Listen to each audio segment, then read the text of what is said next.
అందరికీ వందనాలు, నమస్కారం. ఎలాగా ఉన్నారు? అందరూ బాగున్నారా? ఇప్పుడు అహంకారం గురించి చెప్తున్నాను. ఓకే.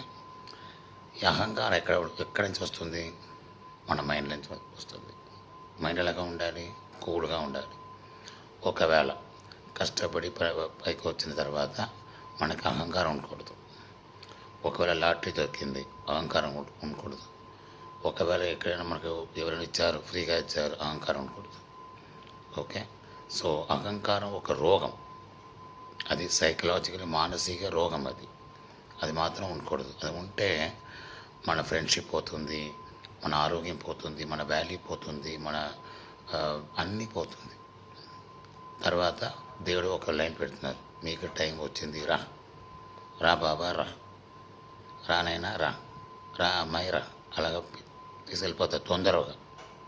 సో అది ఎలాగా తీసుకెళ్ళిపోతారంటే మనం నరంలో, బాడీలో ఇదన్నీ రోగంగా వచ్చేసి మానసిక రోగం, మన ఆరోగ్యంలో రోగం, తర్వాత డెడ్ బాడీ అలాగా తిరగాలి.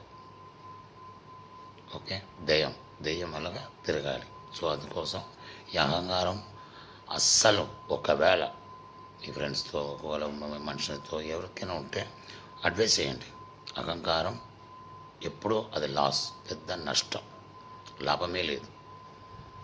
ఉంటుంది నేను ఇవన్నీ చేశాను, నేను పెద్ద, నాకు అన్నీ తెలుసు, నాకు అది ఉంది, ఇది ఉంది. మీకేముంది? ఏ క్వాలిటీ ఉంది? అహంకారం ఉంది. కొద్దిగా అందరూ వెళ్ళిపోతారు. ఒక వయసులో మన కష్టం టైంలో ఒక డబ్బైనా, ఆరోగ్యమైన, ఫుడ్ అయినా, ఏమైనా ప్రాబ్లం వస్తే చూసావా, అబ్బాయి ఎలాగ బిహేవ్ చేసి, అంత అహంకారం తెలుసా? ఆ అమ్మాయి ఎలాగా బిహేవ్ చేసి, ఎలాగా మాట్లాడింది తెలుసా? అదన్నీ అహంకారం. అలాగా చెప్తే ఎవ్వరు మనకి హెల్ప్ చేయడానికి, సహాయం చేయడానికి ఎవ్వరు రాలేదు. సో ఈ క్యారెక్టర్ అహంకారం వదిలేసి సమాధానంగా ఉండాలి. యాక్సెప్ట్ చేసుకోండి. ప్రాబ్లం ఏమైనా యాక్సెప్ట్ చేసుకోండి. మనము తగ్గించుకుంటే ఆపోజిట్ పర్సన్ మన సిచ్యువేషన్ యాక్సెప్ట్ చేసుకుంటారు. తర్వాత దేవుడు అహంకారం వదిలేసిన మనిషికి బోల్డ్ విషయాలు, మంచి కార్యం చేసి మంచిగా బ్లెస్సింగ్ చేస్తారు, ఆశీర్వాదం చేస్తారు. అర్థమైందండి? సో ఎందుకు చెప్తున్నానంటే, ఈ అహంకారం ఒక మాట, ఎవరైనా మాట లేకపోతే క్యారెక్టర్ బిహేవియర్ ఉంటే వదిలేయాలి, లేకపోతే అడ్వైస్ చేయాలి. ఒకవేళ మనం ఇచ్చిన అడ్వైస్కి వాల్యూ లేదంటే అది బాడీ క్యారెక్టర్, లేకపోతే జీన్ క్యారెక్టర్, లేకపోతే డబ్బు క్యారెక్టర్.